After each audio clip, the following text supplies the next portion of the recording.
Hi friends, welcome to our channel. ఈరోజు మనం బిక్కవోలు వినాయక స్వామి గుడి గురించి తెలుసుకుందాం. ఈ గుడి గురించి తెలిసిన వాళ్ళు చాలామందే ఉంటారు, అలానే తెలియని వాళ్ళు కూడా ఉంటారు. ఈ గుడి గురించి ఎవరికైతే తెలియదో వాళ్ళ కోసమే ఈ వీడియో. మరి ఇంకెందుకు ఆలస్యం, మీరు ఈ వీడియోని సేవ్ చేసుకుని మీ ఫ్రెండ్స్ అండ్ ఫ్యామిలీ మెంబర్స్కి కూడా షేర్ చేయండి.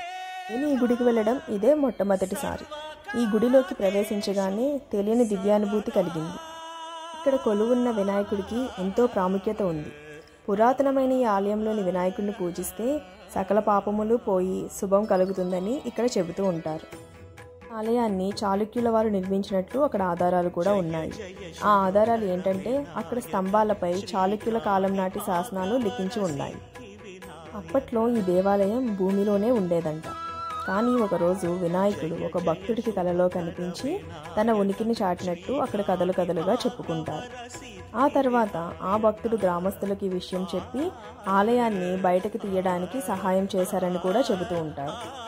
ఇంకొక విషయం ఏంటంటే, భూమి నుంచి బయటకు తీసిన తర్వాత ఈ వినాయకుడి విగ్రహం పెరిగినట్లు కూడా చెప్పుకుంటూ ఉంటారు.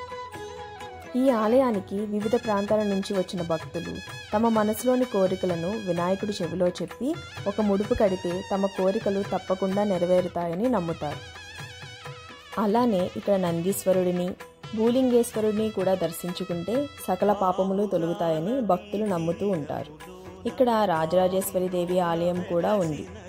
ఇక్కడ ప్రతి సంవత్సరం గణపతి నవరాత్రులతో పాటు సుబ్రహ్మణ్యేశ్వర స్వామి ఉత్సవాలను కూడా జరిపిస్తూ ఉంటారు. నేనైతే ఈ గుడికి మొట్టమొదటిసారిగా వచ్చాను.